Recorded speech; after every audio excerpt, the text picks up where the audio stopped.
Ahora sí, vamos a partir con farmacología cardiovascular. Aquí hay hartas cosas que hay que tener súper pendientes, porque como les comentaba, insisto, yo voy a dar por conocido todo lo que es la fisiología, la fisiopatología, solo ustedes lo deben manejar.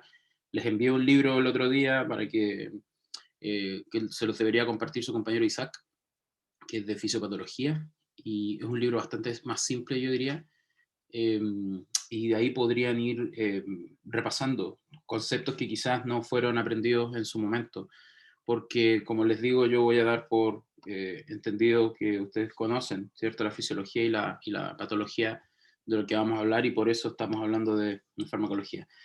Ustedes cuando terminen la carrera, ¿cierto? Y cuando estén trabajando, uno de los campos que más bueno, si bien el área secundaria, ¿cierto? El área de, por ejemplo, urgenciología, ¿no? El área de la urgencia, cuidado intensivo, hospitalaria en sí, es algo que van a manejar mucho, y eso la verdad que es súper importante, y ahí van a tener que estar trabajando en aspectos más de organización, ¿cierto? Y van a tener mucha gente a su cargo.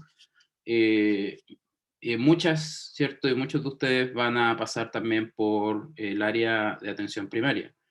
Y en atención primaria, claro, totalmente diferente. Hay una relación directa con el paciente, a cual se le hacen seguimientos, se le van haciendo estudios dentro de todo lo que las posibilidades lo permitan. Y dentro de ello, los pacientes del programa de salud cardiovascular van a ser específicamente para ustedes como lo que siempre van a estar viendo. Y cabe destacar de que normalmente el profesional, la profesional encargado del programa de salud cardiovascular en los CEFAM suele ser un profesional de enfermería. Así que, y bajo ese paraguas, ¿cierto? Van a tener médicos, van a tener nutricionistas, van a tener técnicos de enfermería de nivel superior, etcétera. Entonces, es súper importante de que el área cardiovascular la manejen al revés y al derecho. Hoy en día existe a nivel de atención primaria de salud un nuevo programa que involucra no solamente las patologías cardiovasculares, sino que es un sistema de multimorbilidad que se llama.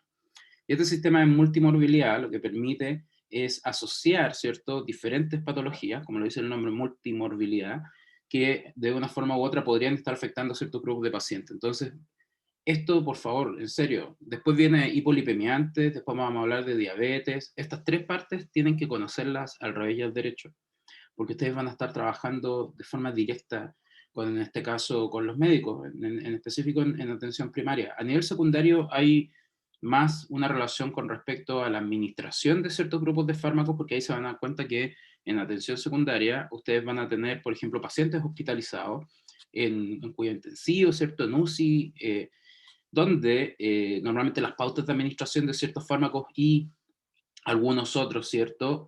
Son largas, son listas largas, pacientes con 10, 15 medicamentos en un momento.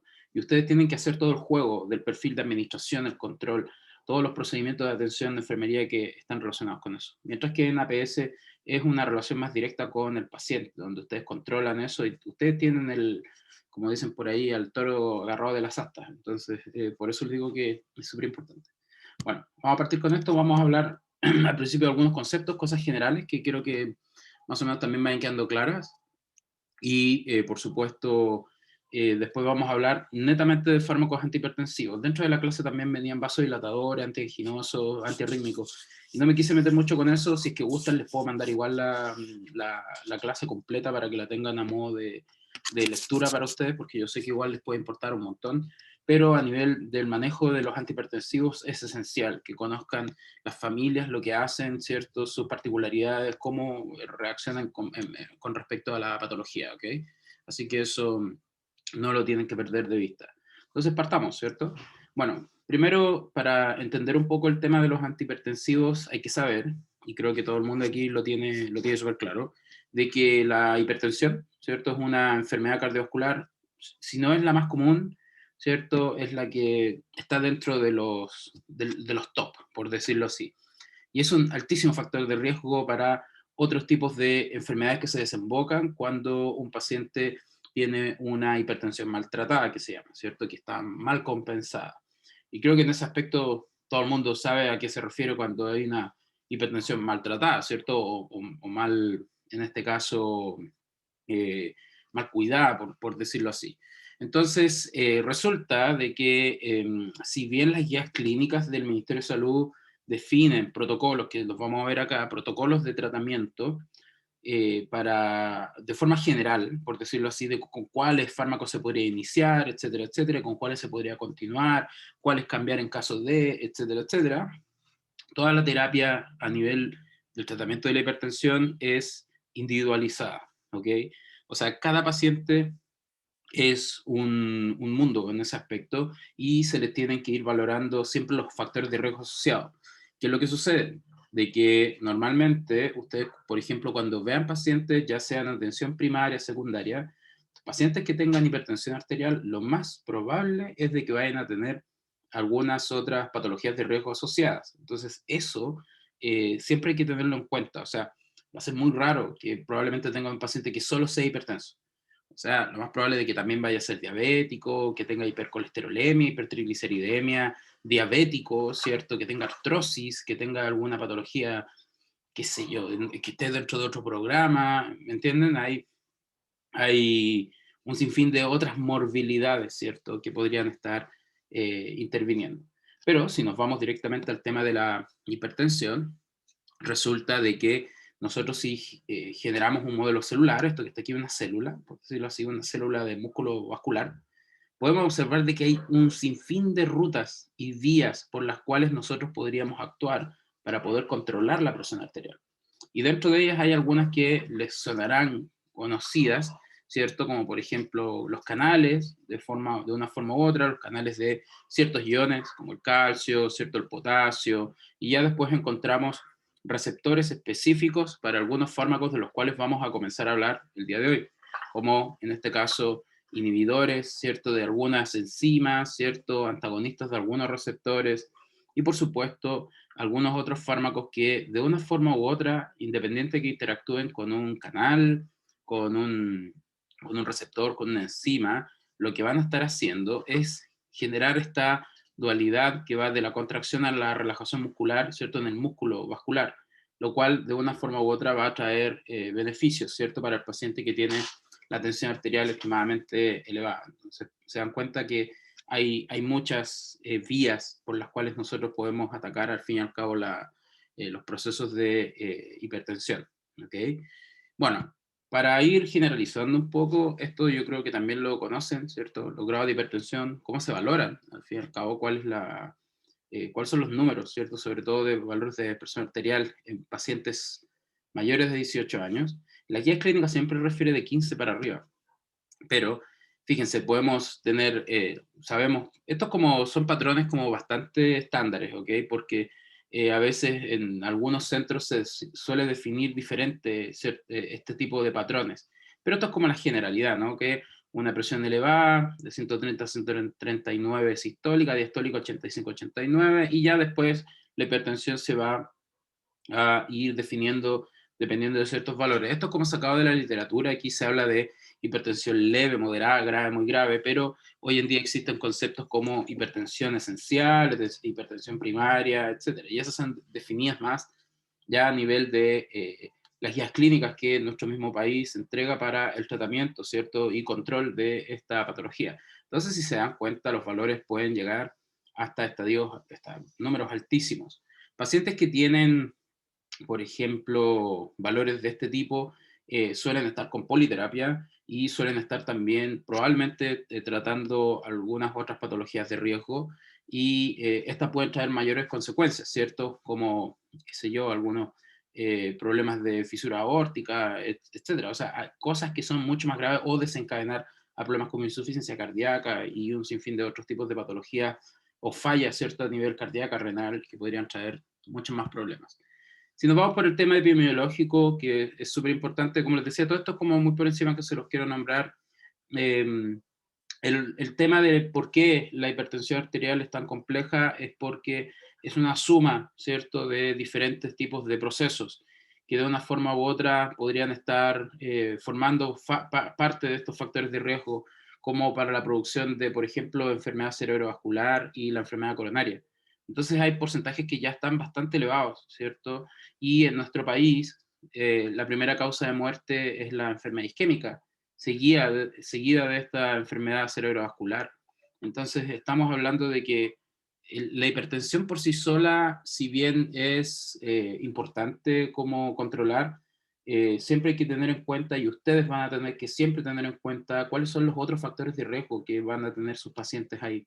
O sea, no hay que enfrascarse en que, tiene la presión controlada, pero también hay que entender de que probablemente tenga una diabetes que no esté siendo controlada, ¿cierto? Una hipertrigliceridemia, una dislipidemia o cualquier otro tipo de patología que podría estar afectando, ¿cierto? Ya sea esta enfermedad u otra. Entonces, por eso les digo, es como una suerte ahí de suma de situaciones. Esto lo pueden leer si es que les interesa ver el factor epidemiológico. Pueden tomar la guía clínica del MinSal, ¿cierto? Ustedes escriben en Google la guía clínica para el tratamiento de la hipertensión arterial y ahí les va a aparecer absolutamente todo, con los grados de evidencia, ¿cierto? Con las recomendaciones, con los tratamientos que existen hoy en día, las pautas de administración, etcétera. Bueno, resulta de que hoy en día existe otra característica súper importante que hay que tener en cuenta, es de que la mayoría de los pacientes hipertensos a nivel mundial no están bajo control, y eso es como la gran preocupación que existe hoy en día. Entonces, si se dan cuenta, claro, valores altísimos de pacientes que tienen la presión elevada y con el paso, ¿cierto? O sea, si lo vamos separando por grupos, hay un porcentaje que es muy bajo de los cuales se encuentran controlados. Y hoy en día la Organización Mundial de la Salud, junto con la OPS, con la Organización Panamericana, han diseñado un sistema que está involucrado dentro de este programa que les comentaba yo, que se llama de multimorbilidad, en donde se trata de mejorar un poco la forma en la cual se tratan a los nuevos pacientes hipertensos. Y esto se le llama el protocolo HEARTS, que es como corazón y corazones, por decirlo así. Ya les voy a hablar un poco acerca de eso, porque cuando les toque ir a hospital, eventualmente van a tener que trabajar con este sistema cuando les hablen de la famosa multimorbilidad. ¿Okay? Si es que ya no conocen quizás este sistema, si ya no se lo han nombrado, qué sé yo. Entonces, fíjense, algunos números que son súper importantes que tienen que tener en cuenta. A nivel de sospecha, ¿cierto?, de hipertensión arterial en nuestro país, según sexo, por encuestas, los valores ya se encuentran un poquito, digamos, equilibrados en ese aspecto, ¿cierto? Digamos, en los años, entre los años en los cuales se está variando. El tema es de que, independiente de que por sexo, ¿cierto? Por grupo o por como lo quieran llamar, vayan a existir estas características, lo importante es qué tanto es el cuidado que existe con respecto a esta patología. Y la verdad que es la importancia que tiene, porque resulta de que muchas personas, y esto creo que yo creo que lo sabrán o lo entenderán, de que muchas personas no se tratan la hipertensión arterial hasta cuando ya le está extrayendo algunas otras consecuencias. Y normalmente hoy, en edades que van desde los 35 años en adelante, ya están ocurriendo, digamos, aparecen, ¿cierto? Las primeras, digamos, sospechas que puedan permitir diagnosticar a un paciente. Entonces, es súper importante que ustedes recomienden, ¿cierto? Cuando tengan pacientes más jóvenes, ¿cierto? Estar controlándose esto de una forma u otra, y también, por supuesto, el estilo de vida y un montón de cosas van de la mano ahí. Bueno, ya para entrar un poco más en el tema, cosas que ustedes deberían manejar, que son relacionados a la fisiopatología, resulta de que nosotros podemos dividir cómo la hipertensión arterial puede estar siendo producida, ¿cierto? A nivel de factores externos o factores endógenos, o sea, factores de nuestro organismo propio, ¿cierto? Entonces, resulta de que nosotros vamos a tener, por ejemplo, como factores externos ambientales no modificables, la genética. Eso claramente la genética es un factor que no podemos modificar, está ahí siempre. La edad es importante y mientras más avanzada en el tiempo, sabemos de que todo el organismo de por sí va deteriorando algunas, digamos, partes esenciales de nuestro organismo, sobre todo a nivel cardíaco, a nivel renal, ¿cierto? A nivel hepático. El género también es un tema que hoy en día se lleva muchos estudios basados en esto. Lo de la raza, esto ya es mucho más específico por aspectos, digamos, idiosincráticos, ¿cierto? Hay grupos específicos, por ejemplo, pacientes afroamericanos que suelen tener mayor incidencia de patologías cardiovasculares, y eso es netamente por un asunto fisiológico. Modificables, que son factores que siempre están ahí, consumo de sal, ¿cierto? Todo el mundo sabe eso, de que al final es terrible cómo el consumo de sal puede afectar a la producción de la obesidad, ¿cierto? Que está de la mano, el consumo de alcohol excesivo, ¿cierto? Factores dietéticos en la alimentación misma, el alto consumo en grasas, etcétera. El estrés hoy en día, no tengo ese dato, pero la verdad es de que, o sea, no tengo el dato exacto, pero lo vi. Durante el año pasado, cuando inició la pandemia, por ejemplo, el porcentaje de nuevos pacientes ingresados al programa cardiovascular aumentó en más de un 45% en un periodo de 4 o 5 meses. Entonces, nuevos pacientes que están llegando producto de un sinfín de cosas, o sea, de que, bueno, el encierro probablemente, o el descontrol basado en el estrés, o un sinfín de otras patologías, cosas que desembocan en la aparición de enfermedades como esta. Y ya después vienen otras cosas que también son consideradas dentro de estos estudios epidemiológicos, como el nivel socioeconómico, el ruido ambiental, laboral, los hábitos, etcétera. Y ya factores internos nuestros que permiten al fin y al cabo mantener esta, digamos, la patogenia o cómo se produce el control. El gasto cardíaco es un tema, esto ustedes lo deben conocer, las resistencias periféricas, que se basa en esta fórmula, la que se relaciona con la presión arterial, que presión arterial es proporcional al gasto cardíaco por la resistencia periférica, ¿cierto? El tono adrenérgico, o sea, el sistema adrenérgico en sí es extremadamente importante porque existen fármacos que están siendo mediados, ¿cierto?, por este sistema. En este caso, todos los que están relacionados con la liberación de adrenalina o los receptores alfa o beta que están distribuidos a nivel del corazón, de los pulmones, etcétera. Y por supuesto de la musculatura vascular. Y uno de los más importantes también, que hoy en día es como el blanco terapéutico específico para el tratamiento, es el sistema renina-angiotensina-aldosterona, ¿cierto? Que es el que regula al fin y al cabo todo lo que es la absorción de agua y sales, ¿cierto? Y por consiguiente digamos, la regulación de la presión arterial. Y este sistema es un sistema que ustedes ya deberían conocer, creo que se los habrán enseñado en fisiología. Pero bueno, dicho eso, el tratamiento de la hipertensión arterial se puede clasificar, en, por supuesto, en un concepto inicial, que es no farmacológico, ¿cierto? En el cual hay que generar cambios en el estilo de vida. O sea, eso es lo primero que tú le tienes que recomendar a tus pacientes que ingresan, ¿cierto? Al, Cuando tengan, en este caso, citas con ustedes en el programa cardiovascular, sobre todo en atención primaria. La reducción de peso, ¿cierto? Importantísimo, el sodio, el aumento de algunos otros minerales como el potasio, calcio, el magnesio, el aumento de la fibra. Entonces, si se dan cuenta, va todo de la mano con un equipo de trabajo en realidad que se asocia en esta etapa, que en un inicio, por ejemplo, en atención primaria, el paciente llega con el médico, en este caso el galeno llega, da su descripción, su diagnóstico, lo deriva a enfermería y después se puede derivar a nutricionista. Entonces es como una triada, en realidad. Y a veces las intervenciones que yo hago normalmente son valorar dosis, tratamientos prolongados en el tiempo, y hacemos estudios con los mismos pacientes para ver si es que hay evolución o no. Farmacológicamente hablando, bueno, de por sí ya va en relación al tema del gasto cardíaco, la frecuencia cardíaca, la reducción de la resistencia al flujo, ¿cierto? A la volemia, contrarrestar mecanismos hipertensivos endógenos, o sea, todo lo que ocurre de forma excesiva en nuestro organismo producto de el descontrol del gasto cardíaco, la resistencia periférica, la presión arterial o el sistema renina-angiotensina o el tono adrenérgico, se van a ver totalmente complicados en esta parte, y ahí es donde entran los tratamientos, digamos, específicos. A ver, me preguntan acá, ¿qué serían los estimulantes en este caso? Estimulantes, por ejemplo, del sistema nervioso, clásicos, la cafeína.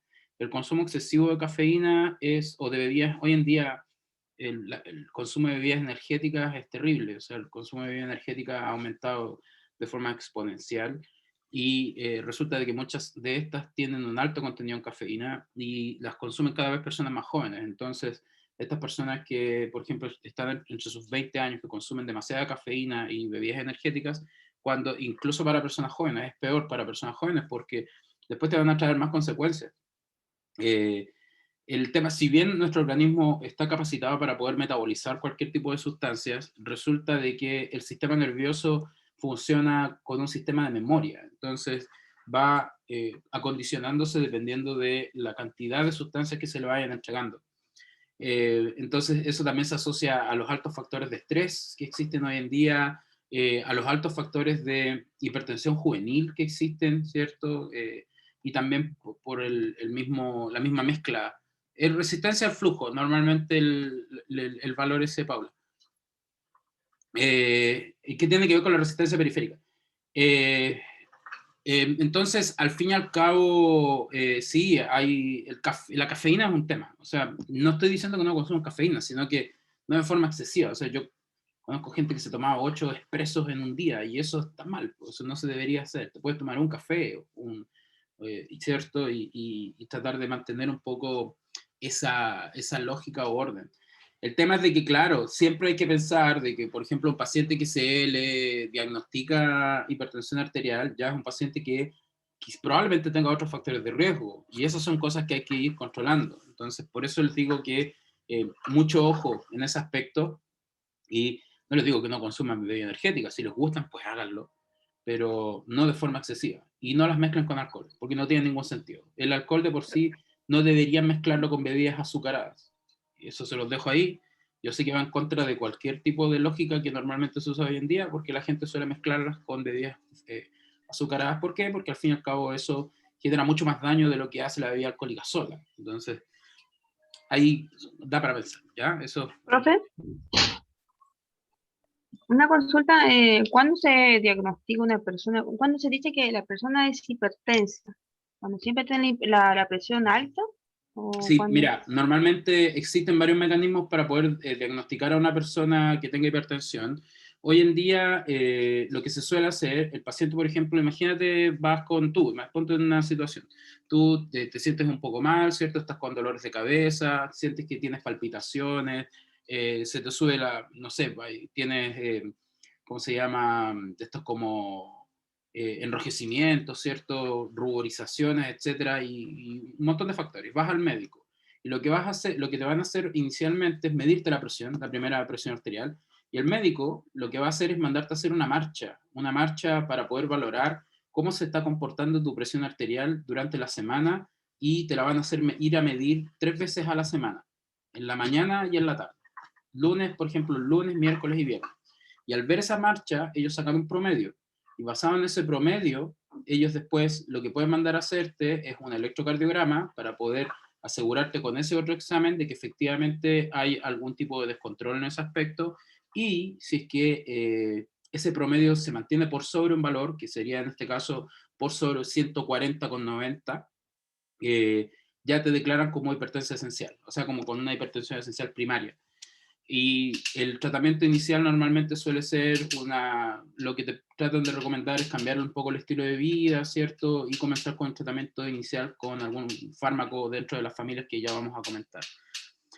Claro, Ya, no, profe, gracias.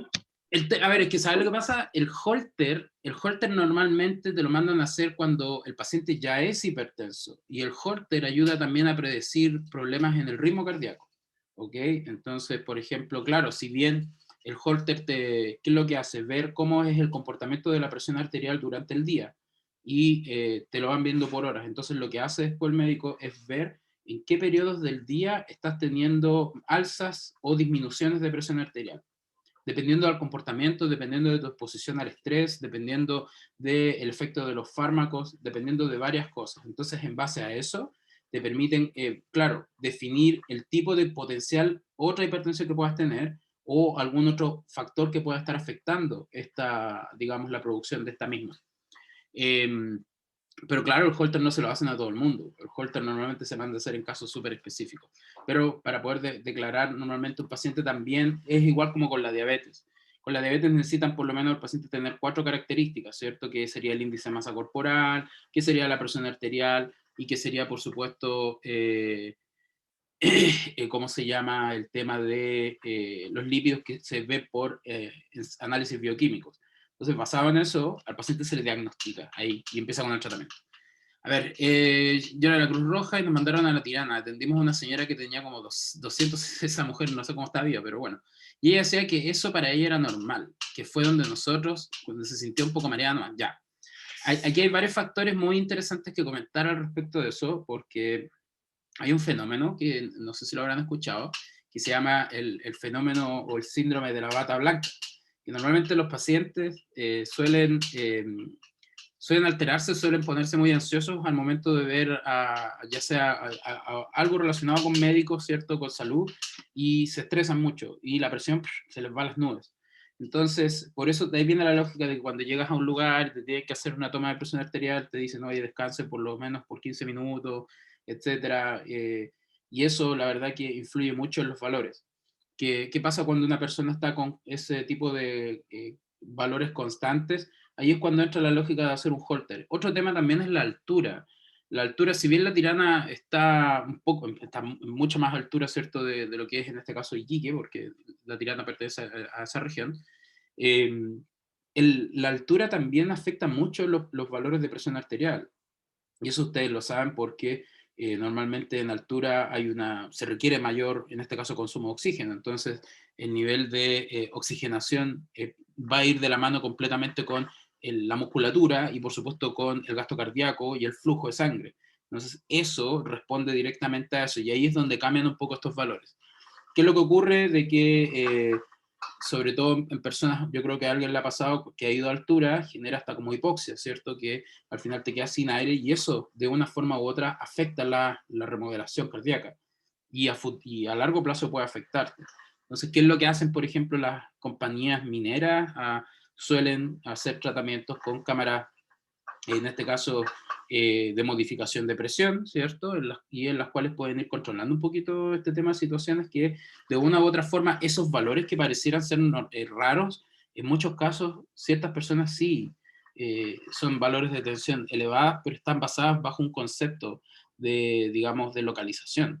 Entonces, hace unos años atrás, así como relacionado con eso, se había hecho un estudio de un grupo de personas que vivía se encuentra en la zona del lago Chungará, que estamos hablando ya de sobre 3.500 metros sobre el nivel del mar, y todas estas personas tenían la presión arterial, por supuesto, mucho más elevada de lo normal, pero bajo los índices, digamos, de comportamiento físico, fisiológico, claro, tenían el nivel de hemoglobina era otro, el hematocrito también, y eso cuando se trata de relacionar con los valores de un paciente que está en el nivel del mar, hay afectación. Y esto desemboca a un área que se llama la fisiología de altura, que de una forma u otra va relacionada con la fisiología cardíaca. Entonces, todo va de la mano. De ahí también hay estudios que se hicieron con plantas, ¿cierto? Como la chichacoma, la cocaína, la hoja de coca, ¿cierto? Como en este caso problemas, ¿cierto? A nivel, digamos, más graves, ¿no? Si uno no se controla la hipertensión, pues bueno, ¿qué puede ocurrir? Eso puede desembocar primero a problemas de falla cardíaca o falla renal.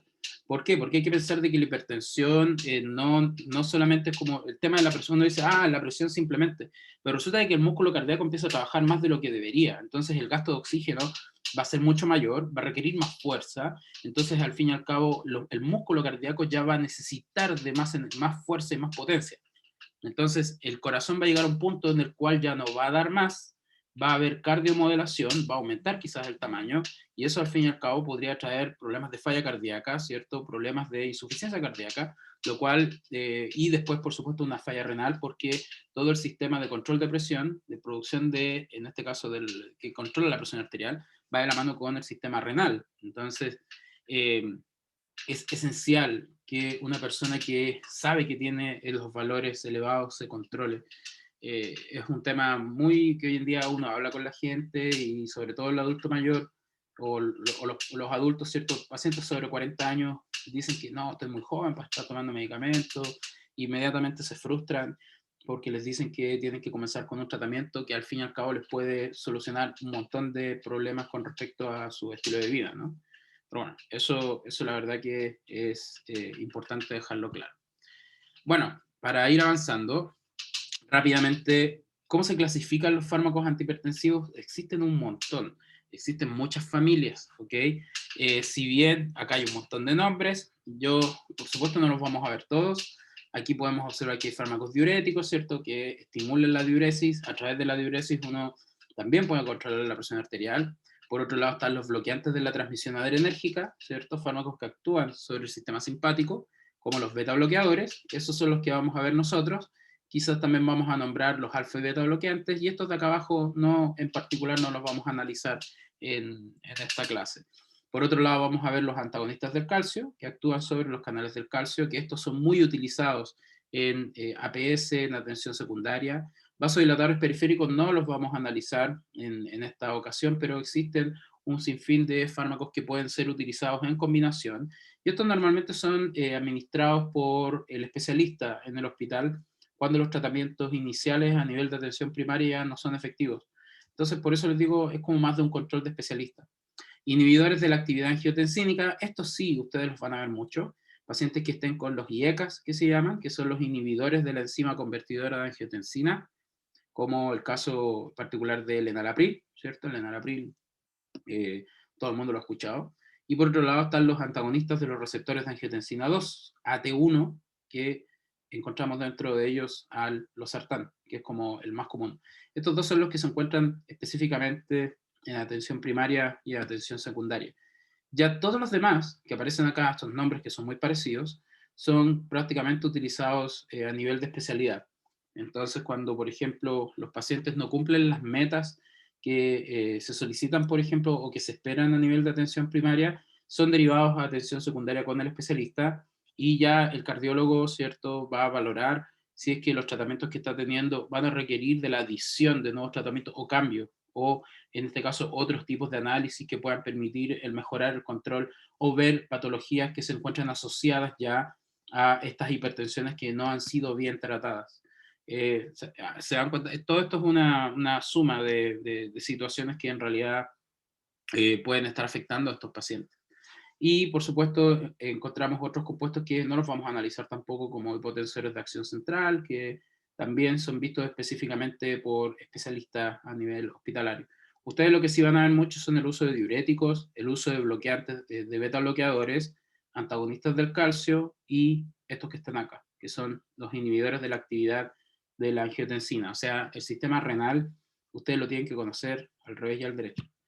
Bueno, principales puntos de dónde actúan estos fármacos. Esto es como un poquito más, digamos, complejo en sí, pero tenemos diferentes zonas donde actúan diferentes fármacos, que pueden, estos sobre todo los hipotensores que vimos al final, los fármacos que actúan a nivel de los receptores alfa o beta, que son, por ejemplo, los alfa y beta bloqueantes, ¿cierto? Los diuréticos a nivel renal, y muchos de los que se utilizan hoy en día actúan a nivel de la fibra, en este caso vascular, como el caso de los IECA, ¿cierto? Los ARA2 o los beta bloqueadores, alfa bloqueadores, todos tienen que ver mucho con el músculo, digamos, vascular, porque gracias a la modificación del tono vascular es lo que va a relacionar directamente el flujo de la sangre para que ésta pueda llegar de la forma que tiene que llegar al músculo cardíaco y por supuesto redistribuirse.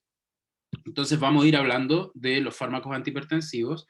Entonces resulta de que por protocolo, ¿cierto? Cuando el cuadro de hipertensión no se controla con uno, con un fármaco de una clase, se tiene que cambiar por otro. Eso es lo que normalmente se hace. Entonces eso es algo que normalmente van a ver ustedes. Bueno, si con eso no es suficiente, se asocian otros tratamientos. Entonces, lo que sí existen algunas combinaciones que son comunes. Por ejemplo, los diuréticos deben asociarse. Nunca no es muy normal que se suela administrar un diurético por sí solo, ¿ok? Y si es que se suele hacer, suele ser de forma inicial, al principio, dosis bajas de un diurético, ¿ok? Y acá pone claro, deben asociarse si es que no se usaron en primer lugar, y al resto de los grupos terapéuticos, ya que potencian un efecto de todos ellos. O sea, tendrías que dar uno de los de otra clase y después asocia el diurético para poder mantener, en este caso, la efectividad. Alguien, por ejemplo, habrá, no sé, tendrá algún familiar, conocido, o habrá visto pacientes que siempre tienen enalapril con hidroclorotiazida, o losartán con hidroclorotiazida. Y esas dos mezclas permiten generar un mejor control de la presión arterial. Y esas son como las mezclas clásicas. Normalmente el tratamiento base que nosotros tenemos a nivel nacional es losartán con hidroclorotiazida. Y ya cuando falla eso, hay que añadir un tercer agente que suele ser un antagonista del calcio, como por ejemplo amlodipino. Entonces sería la triada losartán, hidroclorotiazida, amlodipino. Los tres en dosis bajas, ¿ok? Para poder generar un control. Y esos son los únicos que se van modificando en dosificaciones en el transcurso de los tiempos de, en este caso, de estudio, ¿cierto? Que se le van viendo tanto a nivel del médico como en el control que pueden generar con ustedes mismos. Bueno, en todo caso, bueno, siempre hay que evaluar, ¿cierto? Y por supuesto, algo que ustedes tienen que valorar siempre es el asunto del estilo de vida. O sea, ¿qué es lo que les van a preguntar los pacientes siempre? De que, oiga, ¿me puedo tomar una copita de vino con esto? No me hará mal, ¿cierto? ¿Puedo beber alcohol? Es clásico, eso siempre se los van a preguntar. Y lo que tienen que, a ver, la respuesta lógica siempre es no, no deberían.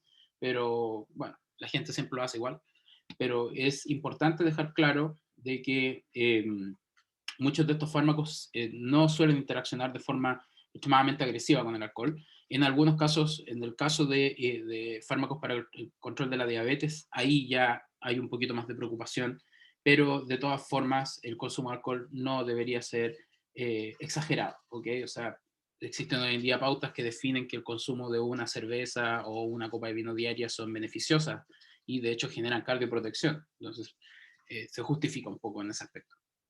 Bueno, combinaciones clásicas, como les comentaba, bueno, hay de 2 fármacos, 2 o 3, pero esto es una tabla como de forma muy general. Esto que viene a continuación es lo que dicen las guías clínicas del Ministerio de Salud. El Ministerio de Salud nos dice que tenemos, primero, tenemos que separar en 2 vías, ¿cierto?, a nuestros pacientes. Tenemos 2 grupos. Tenemos los pacientes hipertensos de menores de 55 y mayores de 55. Y si se dan cuenta hay pasos, tenemos 4 pasos que seguir. Y estos también hay que ir conociéndolos y entendiéndolos. Entonces, lo que es importante es lo que les comentaba. Los 4 familias, como las 4 o 5 familias más comunes que ustedes van a ver siempre, van a ser la familia A, que son los IECA, ¿cierto? Dentro de ellos está el enalapril, específicamente el enalapril. Dentro de los ARA2, específicamente está el losartán, ¿ok? El losartán potásico, ¿ok? Y aquí, bueno, sería enalapril de 10 miligramos o de 20 miligramos. Aquí sería el losartán de 50 miligramos, porque no existe de otra dosis. Los beta bloqueadores, lo que hoy se usa más en atención primaria, por ejemplo, es el atenolol de 50 miligramos, que es básicamente el único que se utiliza. Y dentro de los calcio antagonistas, hoy en día existían 2, pero hoy se trabaja específicamente con uno, que es el amlodipino de 5 miligramos y 10 miligramos. Y dentro de los diuréticos tiacídicos, con el único que se trabaja es con la hidroclorotiazida de 50 miligramos. Entonces son fármacos súper específicos que resulta de que no pueden tener sobredosificación de ellos. ¿A qué me refiero? De que, por ejemplo, el losartán solamente puedes administrar máximo diario 100 miligramos, o sea, 2 pastillas al día, ¿cierto? En el caso del enalapril, quizás hasta 40 en algunos casos, pero no se suele utilizar mucho hoy. Dentro de los beta bloqueadores, el atenolol, 100 miligramos al día es lo máximo que se puede utilizar. Calcio antagonistas, el caso del amlodipino, hasta 10 miligramos es lo máximo que se puede dar.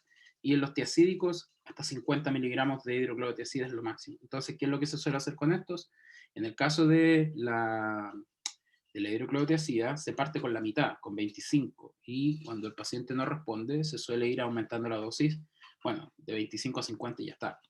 Y en el caso de los calcios antagonistas, bueno, calcios antagonistas, aquí esta cosa está mal hecha, porque en realidad son antagonistas. Ahí les voy a mandar un mensaje a los del MISA, eso está mal. Resulta de que, a ver, el nifedipino, ¿por qué no se ocupa? Es que resulta de que el nifedipino entró en un quiebre de stock, en un quiebre de stock nacional. Eso quiere decir de que lo dejaron de producir. ¿Y cuál es el tema del nifedipino? Y el nifedipino, ahí tiene algo bien interesante que comentar, es de que Resulta que el nifedipino tú lo puedes titular en dosis que van desde los 20 miligramos hasta los 120 miligramos. ¿Ok? Entonces, eso la verdad es, digamos, es complejo, porque tener que irte desde 20 miligramos hasta 120 hay que pasar por un sinfín de dosificaciones, mientras que el amlodipino es o 5 o 10. 10 miligramos de amlodipino equivalen a una dosis de 90 o 120 de nifedipino. Entonces la potencia que tiene amlodipino es súper buena, mucho mejor. Entonces, claro, básicamente por eso que el nifedipino por un lado se dejó por un asunto también de efectos secundarios que eran más propensos de que pudieran ocurrir, etcétera, ¿ok? Entonces de ahí Profe, viene un poquito el tema. Sí, dime. ¿cuál era el ejemplo del beta bloqueador? Atenolol de 50 miligramos. Todo lo que les estoy nombrando lo tienen que buscar. Y tienen que Ya, gracias. estudiarlo. ¿Ya?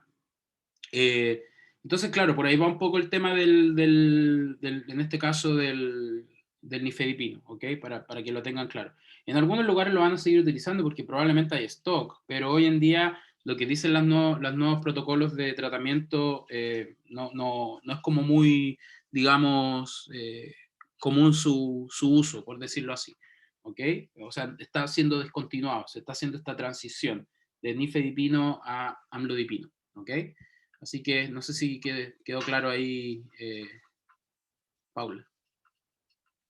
Bueno, entonces si se dan cuenta, nosotros separamos los grupos de pacientes en dos vías, ¿cierto? En los de menos de 55 se parte siempre, ya sea con un fármaco A o B, fíjense, con uno de estos o estos, o sea, con losartán, o con enalapril, o con, no sé, o con atenolol, ¿cierto? Y si es que después de particularmente 2 meses o 3 meses de tratamiento, el paciente no tiene una buena respuesta de control de la presión arterial, fíjense, se asocia, en este caso A o B, o sea, un IECA o un losartán, digamos, más C, que sería un calcio antagonista, más un diurético.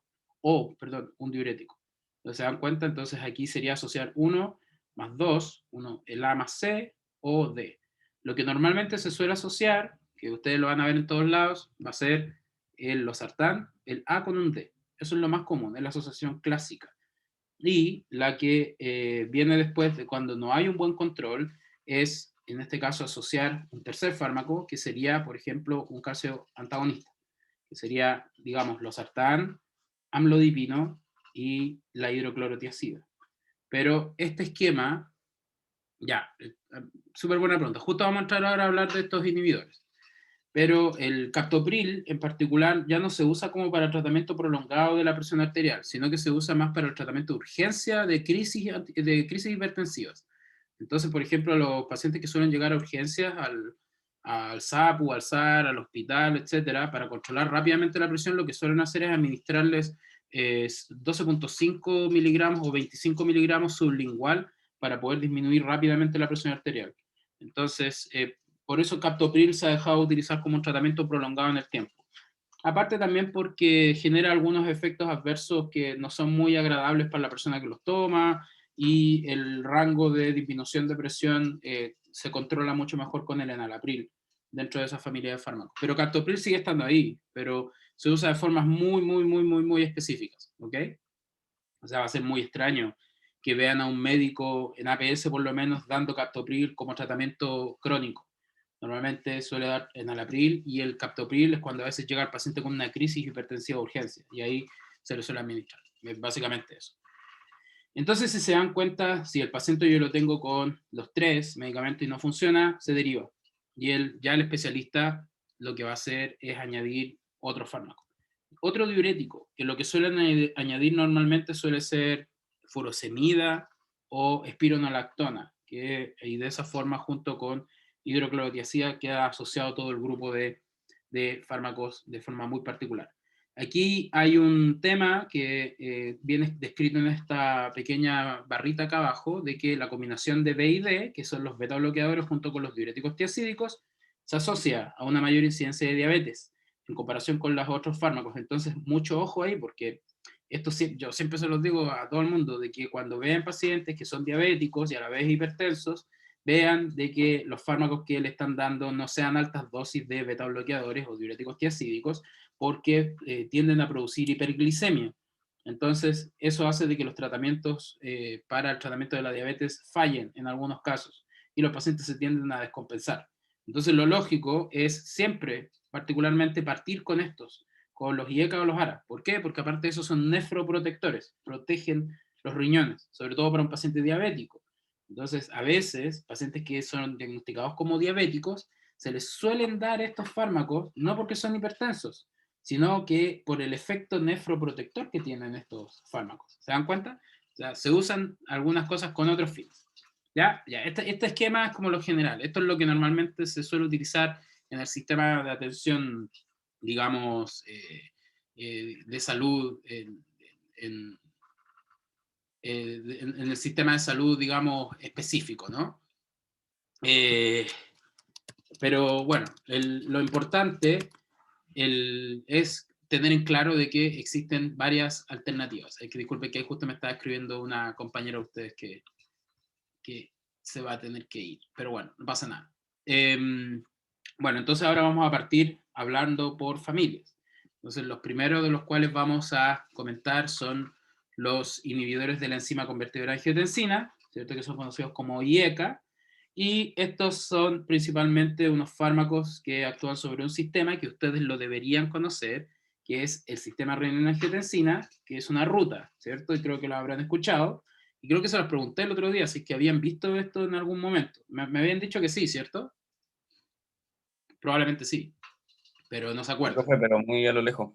Así Ya, como muy que a no lo me lejos, ya, pues ahora háganlo cercano porque se tienen que acordar de nuevo. Bueno, entonces, ¿qué es lo que hace el sistema renina-angiotensina? Lo que hace es esto, regular el volumen sanguíneo, balance de electrolitos y la presión arterial. ¿Ok? Entonces, claro, eso es una suma de situaciones que están ocurriendo. ¿Y esto cómo se regula? Es porque existen dos enzimas que están dando vueltas, una que es la renina y la otra es la enzima convertidora de angiotensina, que es la ECA, y lo que hacen ellas dos, entre ellas dos, es permitir la liberación de otra enzima que se llama angiotensina 2, a partir de un precursor, que es el angiotensinógeno 1, ¿ok? O la angiotensina 1. Entonces resulta de que tú, cuando el sistema funciona de la forma que debería funcionar, la angiotensina 2 que se va a formar va a actuar como un vasoconstrictor, que afecta directamente la resistencia periférica, la función de los riñones y la estructura cardiovascular. Entonces se dan cuenta, es un sistema bastante complejo. ¿Cómo funcionan? Si se dan cuenta, la angiotensina 1 es un polipéptido, y este polipéptido, gracias a la enzima convertidora de angiotensina, lo que ocurre es que hidroliza la última porción de esta proteína, de este polipéptido, y genera esta angiotensina 2, que es este vasoconstrictor. ¿Ok? Entonces, vamos sacándolo por lógica. Si yo estoy generando de forma natural un vasoconstrictor, ¿qué es lo que pasa si es que se produce de forma excesiva? Me va a producir problemas relacionados con la presión, ¿cierto? Entonces, ¿qué es lo que hago yo? Inhibo a esta enzima para que no se produzca esto, ¿y qué es lo que va a pasar? Ahora va a haber vasodilatación. Y eso, al fin y al cabo, es lo que hacen estos fármacos. ¿Okay? Bueno, de forma general, la ECA, acá está en inglés, la ECA es una enzima que requiere de zinc para poder funcionar, porque es una zinc metaloproteinasa. Y de ahí viene también un tema con respecto a las recomendaciones del consumo de zinc en la dieta, sobre todo en los pacientes adultos mayores, no necesariamente porque el zinc también actúa a nivel de modulación, moderación a nivel del sistema nervioso, sino que a nivel renal es súper importante. Y el zinc es un cofactor extremadamente importante, así que ojo por ejemplo, cuando vean zinc en algún combinado multivitamínico, no lo miren así como por encima, es súper importante el zinc a nivel de reestructuración a nivel cerebral, ¿cierto? Y por supuesto a nivel del sistema renal. ¿Cómo funcionan estos fármacos? Aquí viene un esquema, en el esquema yo creo que se explica mucho mejor, después viene otro esquema, y creo que después viene otro esquema. La idea es tratar de que quede claro esto. Entonces, fíjense, el hígado lo que hace es generar este angiotensinógeno, ¿ok? Y este angiotensinógeno, gracias a la renina, que es liberada, en este caso por el riñón, que el riñón libera renina, pesca este angiotensinógeno y ¡pum!, lo convierte en angiotensina 1. Y la angiotensina 1, gracias a la enzima convertidora de angiotensina, se convierte en angiotensina 2. Y esta genera vasoconstricción, ¿cierto? Pero la última parte de todo este proceso es de que la angiotensina 2 permite o potencia, digamos, la liberación a partir de la glándula adrenal de, en este caso, aldosterona. Y la aldosterona es una hormona. Y esta hormona lo que hace es promover, en este caso, la retención de agua, sodio y la excreción de potasio. ¿Ok? Y por supuesto se relaciona directamente con una constricción arteriolar. Entonces, ¿qué es lo que pasa? Toda esta actividad de la aldosterona va a dar al riñón. Entonces se dan cuenta que es como un circuito que ocurre de forma natural en nuestro organismo. ¿Ok? Entonces, claro, ¿qué es lo que pasa si yo tengo, por ejemplo, un paciente adulto, que ustedes lo van a ver eventualmente? Si tú tienes un paciente que va a estar con el sistema renal descontrolado, lo más probable es de que sus niveles de producción de aldosterona sean altísimos y que tenga un nivel de vasoconstricción muy alto. Eso quiere decir de que va a estar afectando directamente, ¿qué cosa? La resistencia periférica y por ende la presión arterial, ¿cierto? Y si es que los niveles de aldosterona son muy elevados, lo más probable es de que va a tener una alta retención de agua, ¿cierto? Y sales. ¿Cuál es uno de los problemas más grandes que ocurre con los adultos mayores a nivel de las extremidades, en las piernas? Los edemas, ¿cierto? Y eso es producido por esto. Entonces, ¿qué es lo que hacen muchos de estos fármacos? Bueno, en el caso de los IECA, es inhibir esta conversión. O sea, al inhibir esta enzima, no se produce nada de esto. O sea, no es como que lo bloquea completamente, sino que disminuye la producción porque de forma fisiológica tiene que existir. Entonces se controla, se autorregula el sistema. Y de esa forma el paciente va a tener algún alivio, ¿cierto? Ya sea con el asunto de la retención de líquidos, la constricción, el aumento de la presión arterial y las resistencias periféricas. ¿Ok? Entonces, eso es lo que hacen estos fármacos. Otro esquema. Entonces, nosotros vamos a tener, bueno, ya hay otras vías también que están involucradas, ¿cierto? Vamos a tener la estimulación simpática por acá, ¿cierto? Que son receptores alfa-beta, y resulta de que el angiotensinógeno, habíamos dicho, a nivel hepático, se libera gracias a la renina liberada por las células justaglomerulares del riñón, va a generar angiotensina 1, ¿cierto? Luego se genera la angiotensina 2 gracias a la enzima convertidora de angiotensina, y ¿dónde va a ir a dar esta enzima para generar vasoconstricción? A unos receptores, que son los receptores AT1. Y los receptores AT1 generan esto, fíjense. Vasoconstricción, estimulación simpática, hipertrofia, efectos renovasculares. O sea, si hay mucha producción de angiotensina 2, lo más probable es de que todo esto que está acá abajo se vaya a ver extremadamente elevado, ¿cierto? Y una vez que ocurre esto, se produce la liberación de aldosterona y hace todo lo que les había comentado con relación a la, en este caso, reabsorción ya sea de sodio, agua y excreción de potasio, ¿no? Pero resulta de que también hay que tener en cuenta, y esto es algo súper interesante, de que la misma enzima convertidora de angiotensina también va a estar actuando no solamente en la conversión de angiotensina 1 a angiotensina 2, sino que lo que va a hacer también es actuar para permitir, en este caso, la transformación de la bradicinina a unos péptidos inactivos. Básicamente destruye la bradiquinina, ¿ok? Entonces, esta bradiquinina, si es que no está así, va a llegar a unos receptores de bradiquinina propios, los cuales va a producir un sinfín de sustancias, en este caso, que son proinflamatorias, en algunos casos, como el caso del óxido nitroso, ¿cierto? Y en este caso la prostaciclina GI2. Y estas tienen mucha relación con el sistema respiratorio. Y esto también justifica un efecto secundario muy común que tienen los inhibidores de la enzima convertidora de angiotensina, que es la tos. ¿Por qué? Porque la tos va de la mano directamente con la producción de bradiquinina. Si es que hay producción de bradiquinina, la bradiquinina va a dar a esto y no va a generar tos, mientras que si no se produce, esto, en este caso va a haber mucha más bradiquinina y va a producir mucha más tos. Entonces ese es como el efecto secundario típico. Y eso, este gráfico es para poder justificar un poco eso. Bueno, a modo de esquemático, espero que quede claro. ¿Se entendió un poquito cómo funciona? Bueno, esto lo deberían saber, o sea, de forma general, fisiopatológicamente hablando, repásenlo, porque esto ya se los debieron haber enseñado hace un buen tiempo atrás. Así que Por algo les di el libro. Bueno, de todas formas, aquí en estos esquemas espero que haya quedado bastante más claro. Ahora sí, lo que a mí me interesa que ustedes sepan son los efectos de la angiotensina 2. ¿Qué es lo que hace la angiotensina 2? Entonces, lo que hace, repetir nuevamente lo mismo, genera una vasoconstricción, ¿cierto? Generalizada a nivel de estas arteriolas a nivel renal. Lo que hace es aumentar la liberación de noradrenalina, ¿ok?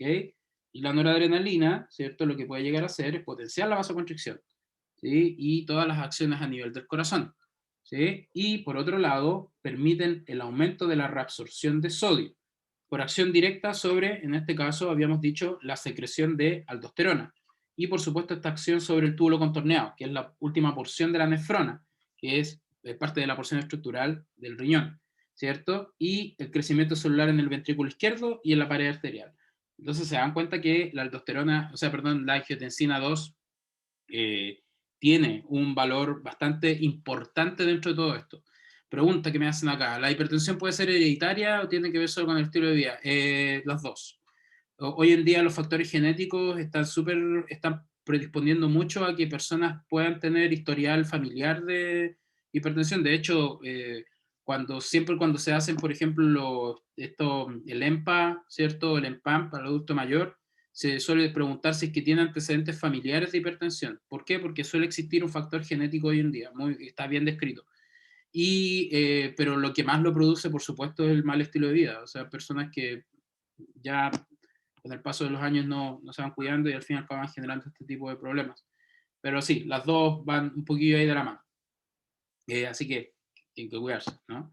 Bueno, ¿cuáles son los efectos de los fármacos? ¿Cierto? Los efectos de los IECA, los efectos de todos estos fármacos específicos. ¿Ok? Lo que hacen es disminuir la presión arterial, ¿cierto? A nivel veno y arteriolar. ¿Ok? Son veno y arteriodilatadores. ¿Bien? Disminuyen la poscarga y el retorno venoso, pero sin efecto sobre la contractibilidad cardíaca. Eso quiere decir de que el aumento del volumen por minuto que va a estar ocurriendo a nivel del corazón va a ser normal, un aumento normal. Aumentan la diuresis, o sea, van a estar promoviendo que el paciente orine más. Y hace mucho sentido, ¿cierto? Porque si estamos diciendo que la aldosterona 2, ¿cierto? O sea, perdón, la angiotensina 2, lo que hace es aumentar vasoconstricción y aumentar la liberación de aldosterona, eso quiere decir de que va a haber más acumulación de líquido.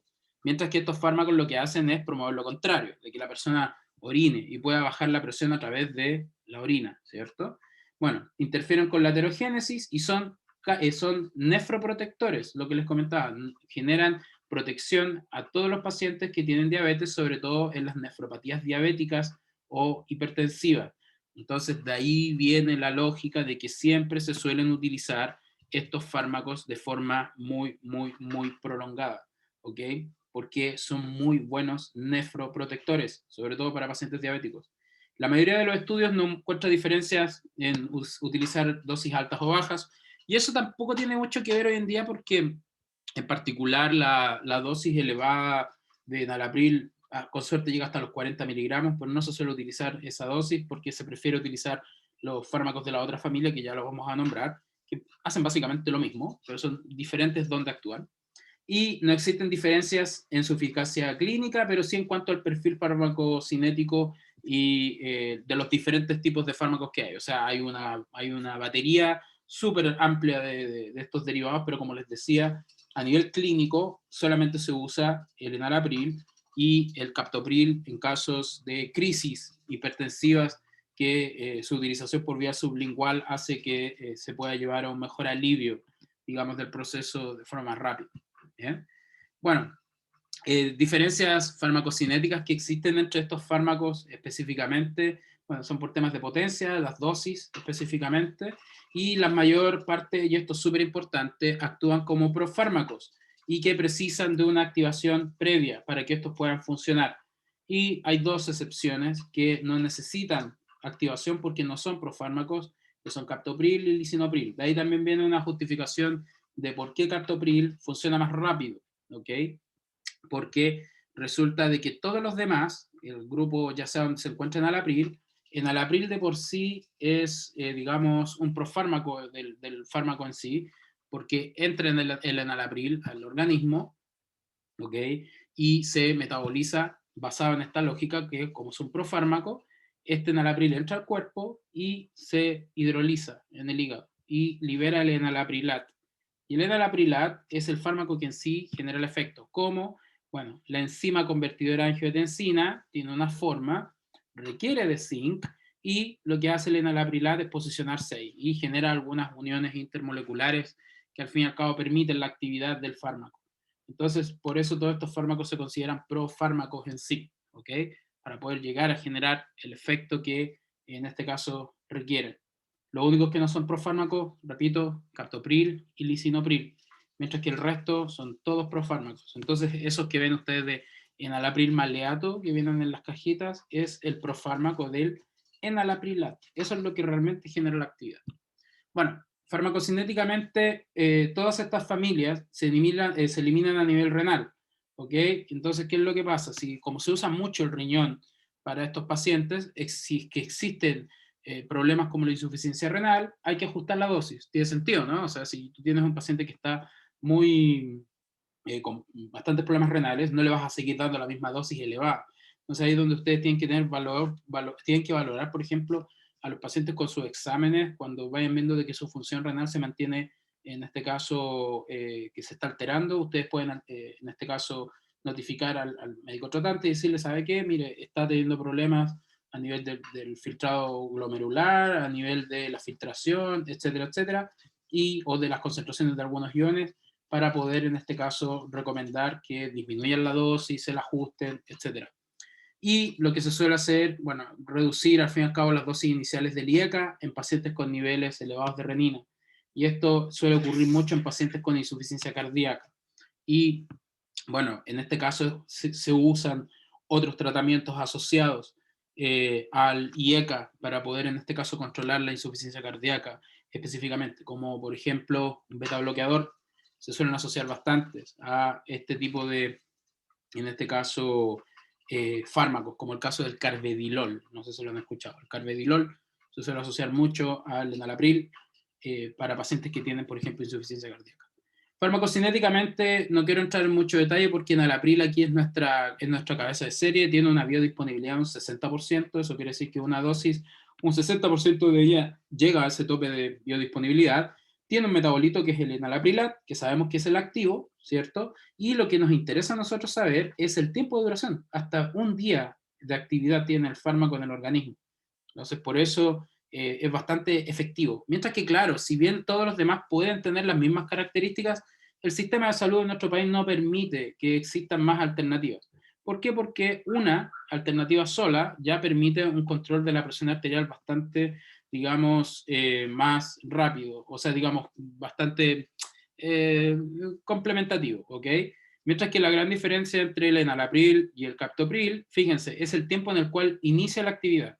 El enalapril tarda 1 hora en generar su actividad, porque al llegar tiene que liberar el enalaprilat, que es así que genera la actividad, pero captopril, como no es un profármaco, en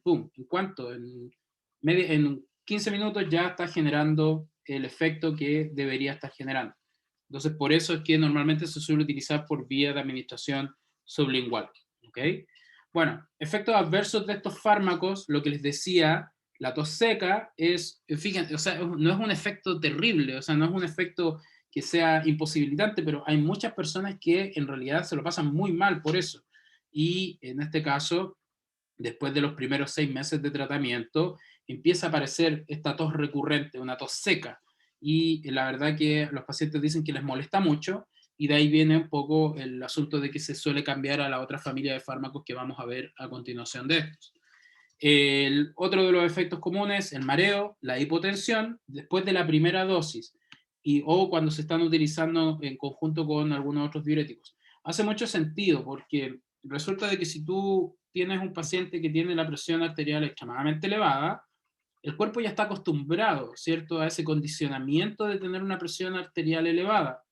Entonces, si tú le llegas a dar una sustancia que sabes que de golpe le va a disminuir la presión, lo más probable es de que ese paciente genere una hipotensión después de la primera dosis. Entonces, eso normalmente suele ocurrir en la primera semana de tratamiento, que empieza a marearse por lo mismo, y después el cuerpo se va acostumbrando a esta sustancia ajena que le ayuda a regular la presión arterial. Así que no tengan miedo en ese aspecto si es que en algún momento llega algún paciente y les dice, ¿sabe qué? Me dieron este tratamiento y me mareo, se me baja la presión. Ustedes díganle, es normal, porque estamos hablando de una sustancia completamente ajena en su cuerpo que le está tratando de ayudar a regular algo que usted tiene desregulado, ¿no? Entonces ahí hay que jugar un poco con ese razonamiento. A veces la gente no lo entiende, pero hay que buscar formas de poder educar, ¿cierto?, a sus pacientes.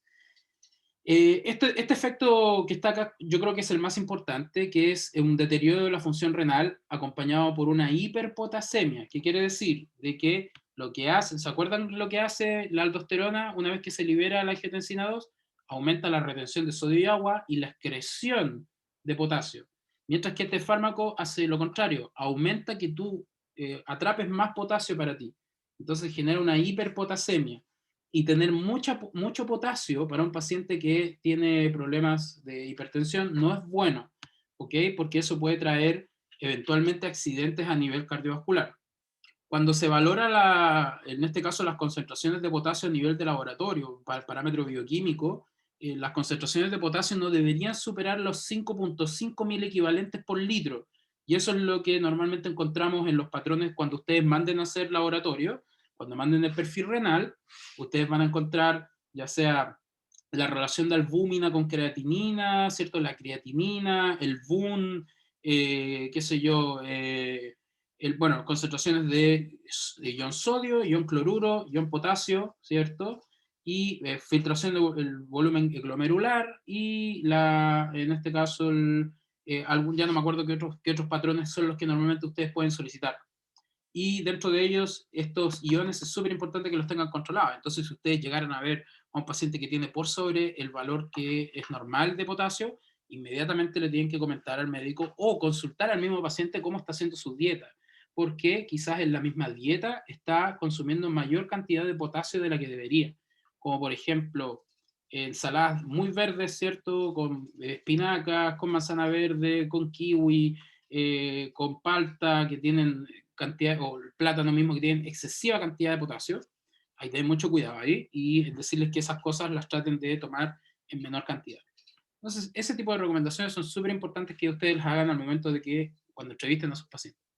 Bueno, si bien parecen ser súper buenos, resulta que están contraindicados durante el embarazo, no se suelen administrar, y para eso hay otros fármacos específicos, y bueno, tienen algunos efectos adversos que son bueno, muy raros. Normalmente suelen ocurrir rash cutáneo, angioedema, proteinuria y alteraciones al gusto. Estas alteraciones al gusto van de la mano específicamente con el uso de captopril. Captopril resulta de que genera un gusto metálico en la lengua. Entonces también ese es otro de los por qué se dejó de tomar tanto captopril por algunos pacientes, porque esa sensación de metal en la lengua o en la boca era bastante desagradable. Bueno, interacciones que pueden tener estos fármacos con los AINES, ¿cierto? Incluido la aspirina, ¿cierto? El ácido acetilsalicílico, pueden reducir su efectividad. O sea, los AINES pueden reducir la efectividad antihipertensiva. Y esto lo habíamos hablado en la clase de interacciones. Y con los diuréticos que son ahorradores de potasio, ¿ok? O suplementos de potasio, podrían potenciar esta hiperpotasemia que habíamos hablado anteriormente. Así que hay que tener mucho ojo. Y en pacientes que están con tratamiento, por ejemplo, con digoxina o litio, aumentan los niveles o las concentraciones de estos fármacos. Entonces hay que tener mucho ojo si es que llegaran a tener pacientes que tienen también esos fármacos. ¿Qué es lo que ocurre con esas situaciones? Se suelen ajustar las dosis. Se suelen ajustar las dosis tanto del IECA como de la digoxina o el litio, dependiendo de las necesidades del paciente, de forma tal que el paciente pueda seguir con sus tratamientos sin ver afectada, ¿cierto?, la forma en la cual normalmente se deberían estar utilizando. Bueno, clínicamente, ¿para qué se usan los IECA? Normalmente para esto, se recomiendan para la patología cardíaca donde coexiste hipertensión o diabetes, y eso se los había dicho hace rato. Un paciente que tiene hipertensión arterial, lo más probable, o un paciente diabético, lo más probable va a tener hipertensión y viceversa. Entonces también para la insuficiencia cardíaca se suelen utilizar, a veces asociados a otros fármacos como les nombraba anteriormente, y en hipertensión, cuando coexiste con insuficiencia cardíaca, o afectación renal. ¿Por qué? ¿Qué habíamos dicho que hacen estos fármacos? Son nefroprotectores, ¿ok? Para el tratamiento del infarto al miocardio, esto es para, no es para el tratamiento en sí del infarto, sino que normalmente para mantener o para evitar futuros episodios, ¿cierto? Si que hay disfunción ventricular en pacientes hipertensos y diabéticos, y lo que les decía, en este caso la nefropatía diabética, se suele utilizar mucho este tipo de fármacos porque generan una muy buena protección a nivel renal, sobre todo en los pacientes con diabetes de tipo 1. Pero eso no quita el hecho de que prácticamente todos los pacientes con diabetes tipo 2 usan algún IECA o uno de los fármacos que vamos a ver en la segunda familia. Y por supuesto insuficiencia renal progresiva por la misma razón que les había comentado de este perfil de protección. Entonces no olvidar, estos fármacos son súper buenos nefroprotectores, ¿ok? Entonces eso tenerlo súper en cuenta. Entonces cuando ustedes vean pacientes que están ahí, inmediatamente piensen, ¿tendrá diabetes quizá? ¿Ok? ¿O está con algún problema renal previo? ¿No? Sí. Y ese tipo de cosas te hace como indagar un poquito más. Bueno, aquí hay solamente un estudio que se hizo el año 2013 en el cual se hace un análisis, una comparación entre el enalapril con el losartán en adultos, ¿cierto? Con enfermedad renal crónica, ¿cierto? Un estudio, un metaanálisis. Entonces lo único que definen al fin y al cabo es de que los dos fármacos son igualmente eficaces en pacientes que tienen digamos, enfermedad renal crónica, y la verdad que es bastante bueno para el control o protección de los riñones, el uso de cualquiera de estos dos tipos de fármacos que ahora vamos a comenzar con esta segunda familia, que serían los antagonistas de los receptores de angiotensina 2, o llamados también ARA2. El cómo se diseñaron, bueno, de pronto, quedó claro lo anterior, ¿no? Sí, espero que sí, ¿no? Si tienen alguna pregunta. Ahora se van a dar cuenta que lo que les voy a contar acá es idéntico, es igual, solamente cambia el tipo de familia, pero hacen exactamente lo mismo, así que estudian dos veces, una vez, todo para las dos familias, ¿ok? Bueno, en el caso particular de esta familia, que son estos fármacos antagonistas de los receptores de angiotensina, este es el receptor en sí, es un receptor que que se encontró, el cual permitió el desarrollo de estos fármacos que pudiera inhibir el sistema renina-angiotensina también. Entonces, ¿qué es lo que pasó? Fueron súper inteligentes estos gallos. ¿Qué es lo que hicieron? Tomaron la estructura química de la angiotensina 2, o sea, vieron que era un polipéptido, y estos gallos vieron en qué partes específicas de este polipéptido se unía al receptor. ¿Y qué es lo que hicieron? Pescaron estas tres partes y diseñaron una molécula que fuera similar a lo que hace la angiotensina 2. O sea, que bloqueara, por decir así, toda esta porción, que es lo mismo que hace la angiotensina 2. Y de esta forma diseñaron el losartán. Y el losartán apareció como una molécula sintética que lo que hace es bloquear el receptor de angiotensina 2, donde se une esta angiotensina 2 específicamente. A ver, pregunta, los diuréticos tiacídicos y los beta bloqueadores, ¿qué hacían con la glicemia? La aumentan, generan hiperglicemia. Bueno, en realidad son diglicémicos, porque en algunos casos está descrito que la podrían disminuir también, pero de por sí la aumentan, generan hiperglicemia. O también disminuyen la efectividad de algunos fármacos que se utilizan para el tratamiento de la diabetes. Así que eso tenerlo en cuenta. O sea, siempre que tengas un paciente diabético y que a la vez esté con un beta bloqueador y que esté con un tiacídico, hay que valorar si es que las dosis de los fármacos se encuentran dentro de lo normal, si es que no está teniendo problemas, ¿cierto?, de falta de eficacia de los tratamientos de la glicemia. Y eso la verdad que es súper importante para valorarlo. Entonces, el losartán es un fármaco que de la misma forma, ¿cierto?, la misma cascada que habíamos visto anteriormente, ¿cierto?, que el angiotensinógeno, ¿cierto?, se forma la angiotensina 1, gracias a la ECA se transforma en angiotensina 2, ¿cierto?, que habíamos dicho, la angiotensina 2, ¿dónde va a ir? A su receptor, AT1, ¿cierto? Y una vez que llega al AT1, ¿qué genera? Vasoconstricción. Pero, ¿y dónde actúan los otros fármacos? Aquí, ¿cierto? Aquí inhiben esta enzima. Estos no, estos lo que hacen es inhibir el receptor donde se une la angiotensina.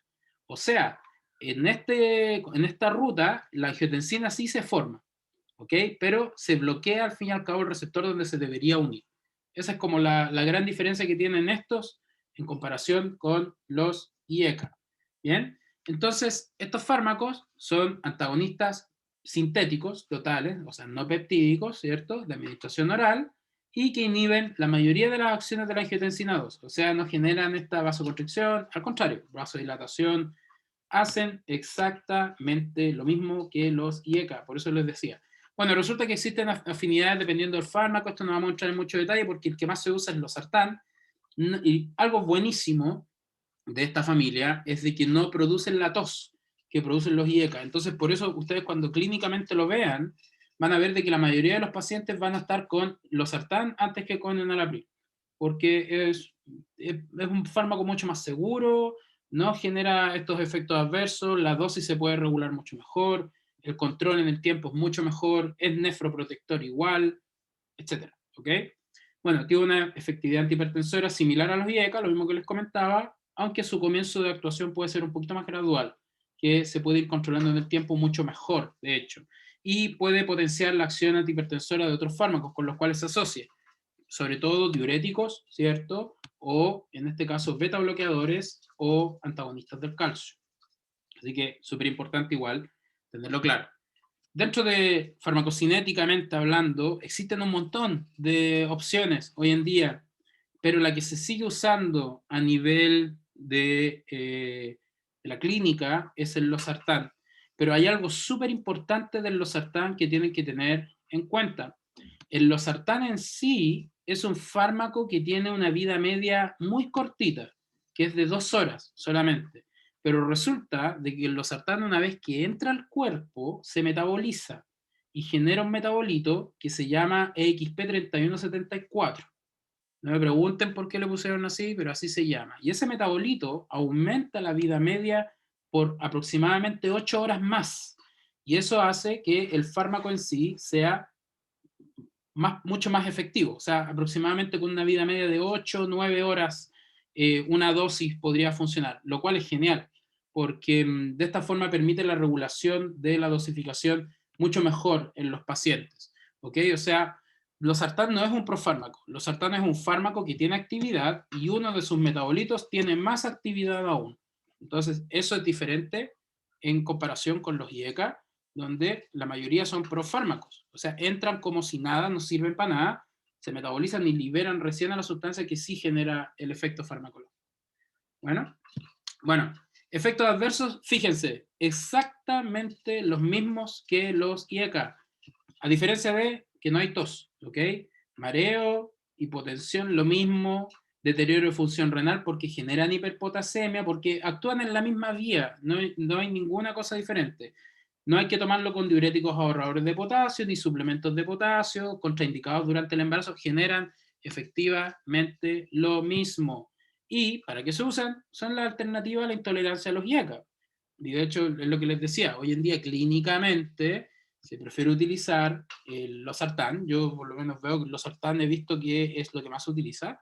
Se utiliza mucho para insuficiencia cardíaca, ¿cierto? Asociados, pero nunca, y esto ojo, nunca, jamás van a ver esta asociación, un IECA con un ARA. ¿Por qué? Porque los dos actúan en la misma vía, entonces no hace mucho sentido que estén siendo utilizados de forma conjunta.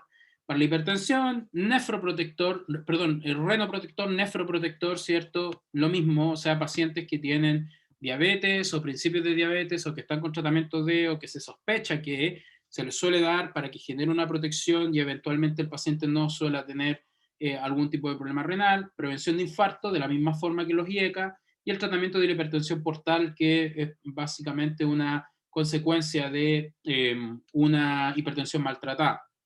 ¿Ok? Pero que por supuesto que lleva a otros tipos de factores también de riesgo. Y bueno, esto es un estudio simplemente en el cual se compara la eficacia del olmesartán con otros tipos como el losartán, vasartán y irbesartán en el control de la presión. Lo único que les quería comentar de este artículo es de que hoy en día lo que están usando mucho los especialistas fuera de la red primaria de atención es utilizar olmesartán. Y el olmesartán, a diferencia del losartán, con una dosis del olmesartán te cubre 2 dosis de losartán. Losartán puede llegar a ser administrado hasta 100 miligramos al día, y se parte siempre con una dosis de 50 y después se podría cambiar a 50 cada 12 horas. Mientras que el olmesartán con una sola dosis te permite la misma eficacia que si fueran 2 dosis de losartán. ¿Por qué no se usa en sistema primario? Porque es muy caro, es un tratamiento con precio bastante elevado, pero se ha demostrado de que permite reducción en porcentaje de milímetros de mercurio cuando se hacen las mediciones, ¿cierto?, de presión arterial. Entonces, es simplemente comentar eso si es que en alguna ocasión llega a aparecerle a alguien ahí, oiga, sabe que yo tomo el mesartán. Usted le dice, oye, súper buen tratamiento. El tema es de que a veces es tan potente que pacientes no requieren tomar el mesartán de forma tan inicial, sino que cuando la presión no puede ser controlada ya con losartán normalmente, se transiciona a estas alternativas de mejor, digamos, alcance, por decirlo así.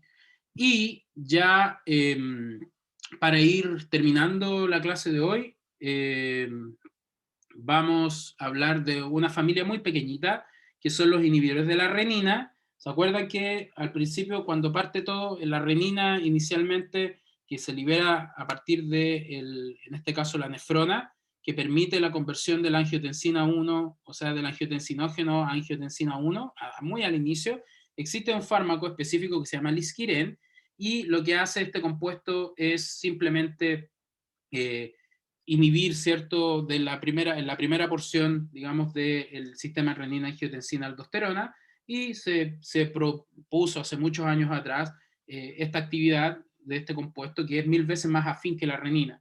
Entonces se suele administrar en monodosis, tiene una vida media súper amplia, y bueno, es un sustrato de la glicoproteína P, que es una glicoproteína que lo que hace es bombearla de forma externa, o sea, la sustancia va a entrar a la célula y esta glicoproteína lo que hace es reconocerla y la va echando para afuera. O sea, no te quiero entrar a la célula. Entonces ese es como el único problema que tiene en realidad, lo que hace que a veces las dosis tengan que aumentarse. Y esto explica un poco la baja absorción, así como alimentos en grasas disminuyen esta actividad, y también tiene un leve metabolismo por el citocromo, el citocromo particularmente el 3A4, que sería como un sustrato, ¿no? Bien tolerado, pacientes ancianos, pacientes con hepatopatías, insuficiencia renal, y es muy eficaz en este caso como los IECA o ARA. Pero en particular este fármaco no se suele utilizar mucho, también los especialistas de forma muy específica a veces suelen pedir, ¿cierto?, que se comience un tratamiento con este tipo de fármaco. Se suele administrar en combinación con la hidroclorotiazida, potenciando el efecto, ¿cierto?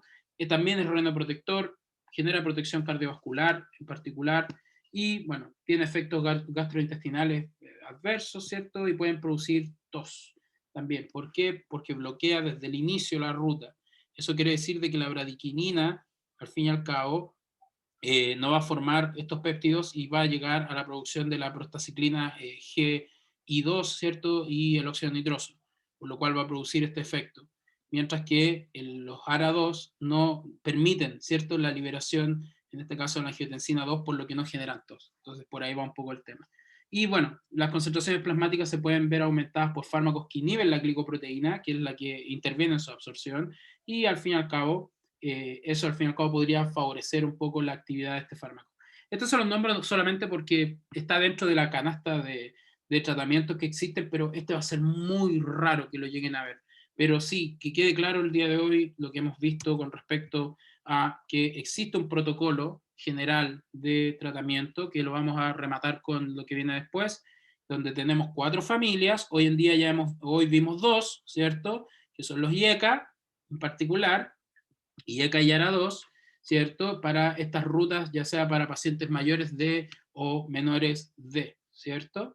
Y hay que tener en cuenta de que todos estos efectos son súper importantes y los usos también son bien importantes.